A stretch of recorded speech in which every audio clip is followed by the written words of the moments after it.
जय भीम, नमो बुद्धाय, जय संविधान, जय माताजी, जय श्री कृष्ण। तो मारा नवा ब्लॉगમાં તમારું સ્વાગત છે અને આવી જ રીતે સપોર્ટ કરતા રહેજો। તમારો ખૂબ ખૂબ આભાર।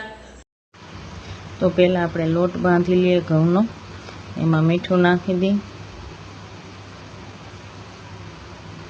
1 ચમચી મીઠું, 1 ગ્લાસને માથે થોડું પાણી નાખ્યું હતું, કેમ કે એમાં 3 જણાને એટલું પાણી એટલે લોટે થઈ જાય। મેં પહેલાં એવું વિચાર્યું કે લોટ બાંધી લઉં,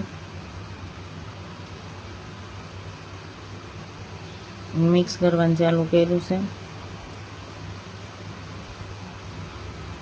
લોટ વેલો બાંધીને મૂકી દઈએ તો મોણ આવી જાય, તો રોટલી સરસ બને। એટલે હું હંમેશા લોટ વહેલો જ બાંધી અને રાખી દઉં છું। આજ થોડું કામ હતું એટલે હું અડધી કલાક અગાઉ જ લોટ બાંધી અને આવી રીતે મૂકી દઉં। હવે ભલે પડ્યો મોણ આવે, કાંઈ ટેન્શન નહીં। તો આજે આપણે 2 બટેકાનું શાક ને નાના નાના રીંગણા મસ્ત મજાના છે, તો આજે એનું આપણે શાક બનાવવું છે। તો એને ધોઈ નાખી, પહેલાં ફટાફટ ધોઈ નાખી એટલે કામ પતે। ટમેટા ને મરચાં બધું ધોવાઈ ગયું છે। તો હવે આપણે પહેલાં લસણ અને એ બધું ખાંડી નાખીએ, મરચાં ટમેટા બધું મિક્સ કરી અને ખાંડી નાખશું આપણે પહેલાં। ફટાફટ કામ આપણે ચાલુ કરી દીધું છે। તમને ખબર જ છે કે ટમેટાનો સ્વાદ મને ઓછો ગમે છે, એટલે ટમેટું ઓછું જ નાખેલું હોય। અને હવે આપણે બટેટા સમારી લઈશું, એ પણ ફટાફટ।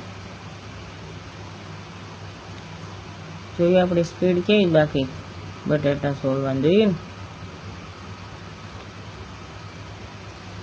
નાના નાના સમારી લેવાના। હું તો આવી જ રીતે રીંગણા બટેટાનું શાક કરું। બટેટા સમારાઈ ગયા છે અને રીંગણા પછી આપણે નાખવાના, ત્યારે નાખશું। કુકર મૂકી દીધું ગેસ ઉપર, એમાં પાણી હતું એટલે આપણે એને પાણી બળવા દીધું। હવે આપણે એમાં નાખી દઈશું 2.5 પાવડા તેલ, કેમ કે મજા આવે થોડું ઘણું તો જોઈ। બસ 2.5 પાવડા તેલ નાખ્યું, તેલ ગરમ થઈ ગયું એટલે એમાં રાઈ નાખી, અને રાઈ નાખ્યા પછી આપણે એમાં નાખશું જીરું આખું જીરું છે। અને તમે કેવી રીતે શાક બનાવશો એમાં જરૂર જણાવજો। હવે તપી ગયું છે એટલે આપણે નાખી દઈએ જીરું, કેમ કે રાઈ ફૂટી ગઈ છે। આપણે 1/2 ચમચી જેવું જીરું નાખશું। અને આ મીઠા લીમડાના પાંદડા છે, ચપટી એવી હિંગ તો મારે હરેક વસ્તુમાં હોય જ છે। અને હવે આપણે ઢાંકણું આડું દઈ દઈએ અને નાખી દઈએ બટેટા। મસ્ત વઘાર થઈ ગયો છે। થોડુંક ધ્યાન રાખવાનું, કેમ કે આમાં આપણા હાથ પણ દાજે। આપણે તો ટેવાઈ ગયા હોય, પણ જે નવી શરૂઆત કરી હોય કિચનમાં જવાની એની વાત કરું છું, કેમ કે કિચનમાં રસોડામાં જે પહેલી વાર જાય એનો તકલીફ પડે જ। તો હવે આપણે ઓલા રીંગણા પડ્યા છે પાણીમાં રાખી દઈએ થોડાક ટાઈમ, અને આપણે બીજું કામ કરીએ। જો બટેટા તેલમાં એકદમ સરસ એવા સતળાઈ ગયા છે। હું તો આવી જ રીતે બનાવું છું। તો હવે એમાં આપણે મીઠું નાખી દઈએ સ્વાદ અનુસાર,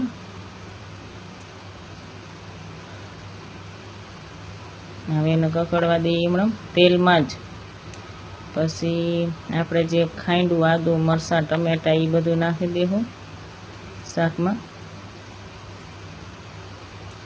એટલે એ ધીમે ધીમે શેકાતું થાય। મસ્ત મજાની સુગંધ આવતી હતી, વાહ બીના વાહ, મસ્ત બનાવતા આવડે તને। તો આપણે કુકર ઢાંકીને ઘડીક એને એમણામ સડવા દઈ। હવે સડી ગયું છે, એટલે 50% જેવું સડી ગયું છે। જો તમને એકદમ નજીકથી કેમેરો લાવીને દેખાડું કે કેવું શાક થયું છે, અને સુગંધ બહુ સરસ આવે છે। જોતાં જ મોઢામાં પાણી આવી જાય એવી સુગંધ આવે છે. તો હવે આપણે એમાં નાખશું હળદર અને દળેલા ધાણા અને જીરું 2 મિક્સમાં, અને 1 ચમચી ચટણી, અને એની માથે થોડીક એટલી ચટણી નાખી અને 2 મિક્સ કરી દેવાનું. જુઓ કેવું સરસ દેખાવમાં જ લાગે છે.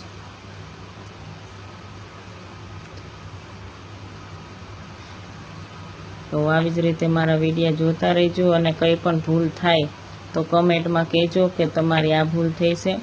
અને હવે એને આપણે એમને તળવા દઈ, અને આપણે હવે રીંગણા સમારી લઈ. નાના નાના રીંગણા છે, આપણે આવી રીતે જોવા પડે, એટલે 2 ફાડા કરવા પડે, કોઈ બગડી નથી ગયું ને.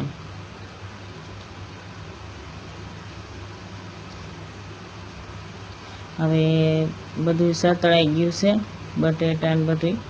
બટેટા 75% જેવા સડી ગયા છે. હવે ખાલી એક જ સીટી પડવા દઈશ, પછી ગેસ બંધ જ કરી દઈશું, કેમ કે પછી કંઈ જરૂર નથી. અને વધારે સીટી પડી જાય ને તો પછી રીંગણા રહ્યા એ એકદમ ચૂંદા જેવા થઈ જાય, તો ખાવાની મજા ન આવે. તો હવે મસ્ત મજાનું મિક્સ થઈ ગયું છે. તો આપણે થોડુંક એવું પાણી નાખશું, કેમ કે આપણે વધારે સડવા નથી દેવાનું. અને કુકર કરી દે બંધ, અને એક જ સીટી આવવા દેવાની છે, જાજી નહીં. તો આપણે 1 સીટી પડે ત્યાં આપણે હવે રોટલી બનાવવાની તૈયારી કરી દઈ. તો આપણે લોટ બાંધેલો તો મસ્ત મોણ આવી ગયો છે. અને અમારે 3 વચ્ચે 7 રોટલી ન જોઈ, ખાલી 5 જ જોઈ છે, પણ 2 એક્સ્ટ્રા ગાય માટે હું બનાવું છું રોજે, કેમ કે અમારે જે ગાય અહીંયા બાજુમાં છે, અથવા અમારે જે કચરાવાળા આવે છે એ રોટલાને એવું લઈ લે છે. તો ચાલો આપણે ફટાફટ રોટલી બનાવી. રોટલી અમે હંમેશા મોટી જ હું બનાવું છું. શું કામ એ કહું? રોટલી એટલે મોટી બનાવું છું કે જો નાની રોટલી બનાવું ને તો ઉદય એક જ રોટલી ખાય, અને મોટી બનાવું તો એક જ રોટલી ખાય. એટલે મેં નિયમ લીધો કે આપણે મોટી જ રોટલી બનાવવાની, જેથી ઉદય પણ ધરાઈ જાય. અને અમે જો આવી રીતે રોટલી વાળીને બનાવીશ, વાળ્યા વગરની સિમ્પલ રોટલી અમે નથી બનાવતા. તો કેના ઘરે આવી રીતે વાળેલી રોટલી બને છે, કોમેન્ટમાં જરૂર ને જરૂર જણાવજો. તો ફટાફટ રોટલી બનાવી નાખીએ, કેમ કે ઉદયને લાગી છે ભૂખ. તો આપણે ફટાફટ રસોઈ બનાવી, કેમ કે હજી આપણે ઘણું કામ છે. તો આવી જ રીતે સપોર્ટ કરતા રહેજો મિત્રો. સપોર્ટ વિના કંઈ પણ નથી. એટલે રોટલી મોટી હોય પણ પાતળી વધારે રોટલી હોય મારે. જો મારે રોટલી આવી મોટી જ હોય અને એકદમ પાતળી હોય તો આવજો તમે પણ ખાવા જમવા. સોરી, તો રોટલી શેકાય છે, તો આપણે ત્યાં સુધી બીજી રોટલીની તૈયારી કરી નાખીએ. ફટાફટ રોટલી આપણી બને છે, એક પછી એક ઉતરવા મળી રોટલી. અને ઉદયના ફ્રેન્ડ બધા રમવા આવ્યા છે, એટલે ઉદયની રમે બધા. ત્યાં મેં વિચાર્યું ફટાફટ રોટલી કરી અને એને જમવા આપી દઉં. અને રોટલીનું કામ પતી ગયું છે. તો હવે આપણે શાકે બની ગયું, રોટલી બની ગઈ. તો હવે આપણે કેરીનો રસ કરી નાખીએ. તો તમે 3 જણા છે ને તો 3 કેરી જ જોઈએ અમારે. તો મસ્ત મજાની સરસ રીતે ધોઈ નાખીએ. ધોવાઈ ગઈ છે. હું આ જ પોવાયેલામાં રોજ ને રોજ કેરીનો રસ કરું છું, અને આમાં 3 જ કેરી જોઈશે, એમાંય વધે અમારે તો. અને કેરી જો એકદમ કેસરી અંદર છે ને, જોરદાર કેરી છે. અમારે એક રિક્ષાવાળા ભાઈ આવે છે ને, હું એની પાસે જ કેરી લઉં છું, પણ જોરદાર કેરી હોય. તો હું બધી આવી રીતે કેરીનો રસ કરું છું. તમે કેવી રીતે રસ બનાવો છો એ મને જરૂર જણાવજો. બધી સેલ કાઢી અને પછી ચેકા મારી દઉં આખી કેરીને, પછી આવી રીતે કાપી નાખું. અને એમાં બહુ મીઠી કેરી છે ને એટલે ખાલી એક જ ચમચી મેં ખાલી ખાંડ નાખી છે અને ફ્રીજનું ઠંડુ પાણી, કેમ કે પાણી નહીં હોય તો કેરી કેવી રીતે રસ બનાવવું આપણે, એટલે માઇનર પાણી નાખ્યું છે અને બ્લેન્ડરથી મેં કેરીની રસોઈ બનાવી નાખ્યો ફટાફટ, કેમ કે ઉદયભાઈ ખાવું ખાવું કરે છે અને આજે મેં જરીક કામ હતું તો મારે મોડું થઈ ગયું અને રસ બની ગયો છે. અને તો આજની આપણી થાળી છે રોટલી, કેરીનો રસ, રીંગણા બટેટાનું શાક અને પાપડ. તો તમે પણ આવી જાઓ જમવા, અને રસોઈમાં કંઈ પ્રોબ્લેમ હોય તો પ્લીઝ કોમેન્ટમાં જરૂર જણાવજો. તમારો ખૂબ ખૂબ આભાર કે તમે મારો લોંગ વિડીયો જોયો અને તમે સપોર્ટ કર્યો. તમારો ખૂબ ખૂબ આભાર. જય માતાજી, જય શ્રી કૃષ્ણ. આવી રીતે સપોર્ટ કરતા રહેજો. જય ભીમ, જય માતાજી.